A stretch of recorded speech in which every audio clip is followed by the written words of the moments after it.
ये बता दूं मैं आपको, हुजूर के किरदार की जरूरत है, चाहे वो अजमेर का मसला हो, चाहे वो संभल का मसला हो, हम हर मसले पे मुस्तफ़ा का किरदार अदा करेंगे। फिर बोले निकलो यहाँ से, जाओ, यहाँ हमारे ऊँट बैठे। गरीब नवाज ने कहा ठीक है, फिर तुम्हारे ऊँट ही बैठेंगे। गाली दी, डांटा, क्या कहा, फिर तुम्हारे ऊँट ही बैठेंगे। मेरे हुजूर का किरदार दुनिया जानती है। अव्वलन तो ऐसा होता था कि 7-7 दिन मेरे नबी के घर चूल्हा नहीं जलता था। ये एक तारीख है, तारीख बता रहा हूं। और दुनिया इसी बात से हैरत में कि अमेरिका दौलत होते हुए अपनी तालीम कहीं नहीं पहुंचा पा रहा है, और इस्लाम इतने गुर्बत के माहौल में मक्के में आकर के दुनिया में कैसे फैल गया। ये एक फिक्र है जो लोगों को खाए जा रही है, जबकि उस वक्त कोई जरिया नहीं था।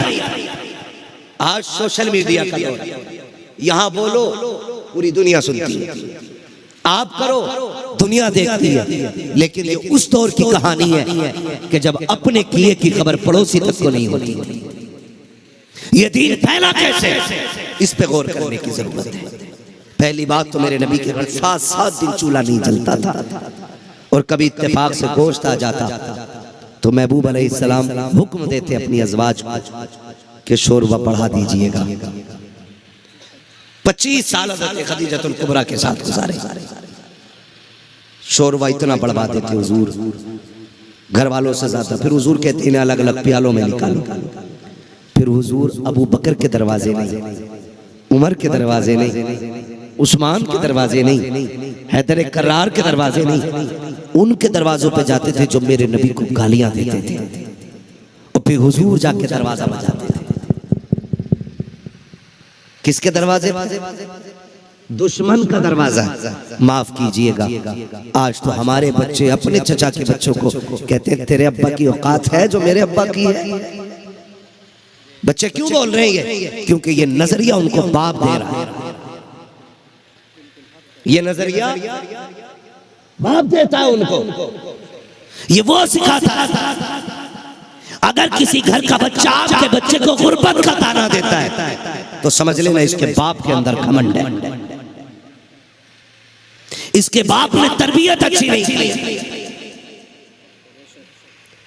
और वही हमारा बच्चा हमसे आके कहता अब्बा आज मैंने उससे ऐसे कहा है, उससे ऐसे कहा है, तो हम खुश होते हैं और कहते हैं ऐसा ना कहते हैं, बात खत्म हो गई ना। उसी वक्त अपने बच्चे का हाथ पकड़ और उस गरीब के बच्चे के पास लेके जा जिसको ताना दिया है, वो क्या इससे माफी मांग, इससे माफी मांग। दौलत कितनी भी मेरे पास है, लेकिन जो रिश्ता मेरा हुजूर से है वही रिश्ता इसका भी हुजूर से। ये रवैया अपने बच्चों को आप सिखाइए। लेकिन जब हम अपने बच्चों के सामने ऊंच नीच की बातें करेंगे तो हमारे माशरे में बराबरी नहीं आएगी। शायद मैं आपकी समझ से ऊपर बात कर रहा हूं, आप ये सोच के बैठे मौलवी जन्नत बांट के जाएगा, तो मैं फिर कह रहा हूं मौलवी जन्नत मौलवी के बाप की नहीं है, जन्नत रसूल की है। मेरे बांटने से नहीं, उनकी गुलामी से जन्नत मिलती है।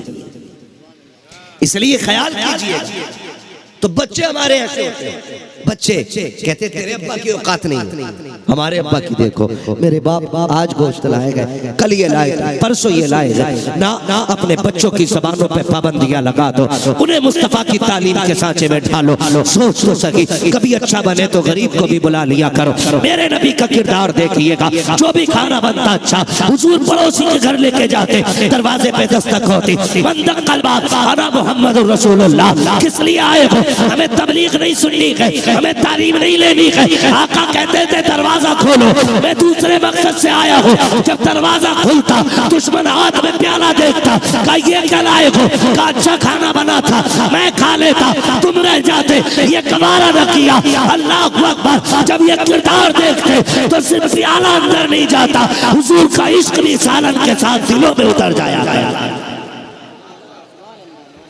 आज हिंदुस्तान को तलवार की नहीं, मुस्तफा के किरदार की जरूरत है। ये बता दूं मैं आपको, हुजूर के किरदार की जरूरत है। चाहे वो अजमेर का मसला हो, चाहे वो संभल का मसला हो, हम हर मसले पे मुस्तफा का किरदार अदा करेंगे। हुजूर का किरदार हमें काफी है। आपसे भी कहना चाहता हूं, तुम्हें बहकाया जाएगा, भड़काया जाएगा, हमें रोड पे नहीं उतरना है। अगर उतरना भी है तो अपने मुल्क के उसूल और कायदे कानून के दायरे में उतरना है, ताकि कोई हुजूर के चाहने वालों को आतंकवादी ना कह सके, बलवाई और दंगाई ना कह सके। हमारे दीन ने हमारे सारे रास्ते रखे। हम अपने दीन की रोशनी में अपने मुल्क के आईन को पाबंदी से थामे हुए अपना काम करेंगे। और ये नफरतों की हवाएं चल रही हैं, इनकी औकात नहीं। खुदा की कसम, कितने आए और चले गए, हमारे मुल्क के अंदर इंसानियत कायम थी, कायम है और कायम ही रहेगी। इसलिए कि हुजूर के चाहने वाले आतंक वाले नहीं, अमन वाले लोग होते हैं। आप पर और मुझ पे लाजिम है हुजूर के किरदार को अपनाना। मुश्किल दौर, मुश्किल दौर, क्या मुश्किल दौर है यार? इससे ज्यादा मुश्किल दौर तब था जब अजमेर वाला बाबा आया था, जब ख्वाजा गरीब नवाज आया था। कोई था उनका पहचानने वाला? बोले, डर रहे हो? कोई था उनका जानने वाला? नहीं। चंद मुरीदों के साथ एक आसा, एक लोटा, एक मुसल्ला, एक जोड़ी कपड़ा, इतनी कुल धन दौलत थी उनके पास। कितनी बताई मैंने? एक आसा, क्या कहते हैं उसे यहाँ पे? आसा बैत जो यूं होता है, सोटा कहते हैं, कुछ कुबड़ी कहते हैं, कुछ सोटा कहते हैं, कुछ असा कहते हैं, बैत कहते हैं, जो भी समझ लो। एक लाठी, इतनी समझे? एक मुसल्ला, एक लोटा और एक जोड़ी सर से लेकर पैर तक कपड़े। उसमें अमामा भी आ गया, उसमें पूरी ड्रेस आ गई। इतना लेकर के आए और चंद फकीर साथ में। हम ना कभी हालात से डरे थे, न डरे हैं, न डरे। इसलिए कि कल भी हमारा अल्लाह हमारे साथ था, आज भी हमारा अल्लाह हमारे साथ है और हमेशा हमारा रब हमारे साथ रहेगा। हम कोई लावारिस नहीं जो डरे, हम अपने रब के फैसलों पर राजी हैं। खाली आयत मेरे वाले मुखालफतें हुई क्या नहीं? बोलो कसम से, इतने कमजोर लोग पहली बार बोल तो सकते हो ना अल्लाह के बंदो यार। मुखालफतें हुई कि नहीं? लोगों ने दुश्मनी की, हर चंद कोशिश की। पहले वही किया जो अहले बैत के साथ किया जाता रहा, यानी कि पानी बंद किया।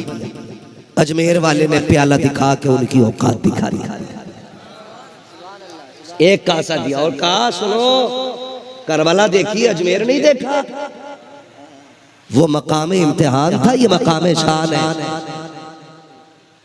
इम्तिहान की बात थी, वरना समसम तो असगर की ठोकरों से निकल आता। मगर सर कटाना था, कटा दिया। लेकिन यहां सर लेने मत आना। यहां बात शान की है। प्याला दिया, हुजूर बैठे सारे, तो क्या हुआ? अकेला हूं का भेज तो मैं रहा हूं ना, करना क्या है, मैं कैसे जाऊंगा? का जा मत, दूर से ही दिखा दी और कहना अजमेर वाला बुला रहा है। प्याला दिखाया, ओए तालाब, गरीब नवाज ने बुलाया है। उछला नहीं, बरसा नहीं,